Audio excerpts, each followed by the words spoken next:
जुहार जमा समले मुई बरगड़ा में स्वागत कर गोटे मोर मिनी ब्लॉग के। तो ब्लॉग स्टार्ट हो बर्तमान लैट्रिन रे पान भरबार ठाने।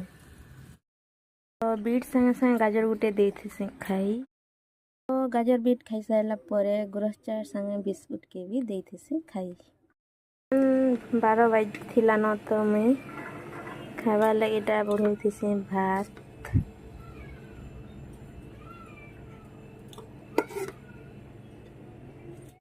भात संगे संगे इने बनीचे राहर दाल मने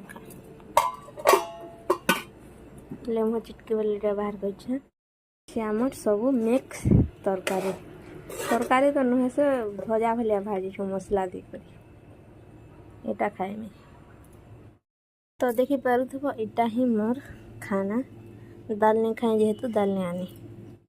तो संध्या टाइम रे टिके मका चिप्स खाई करी मोर वीडियो के मुई एंड करूछे। तो जधर भी मोर वीडियो आपण मन को भल लागबा लाइक टे कमेंट टे शेयर टे एंड सब्सक्राइब टे कर देबो तमर सान बहन बोली करी।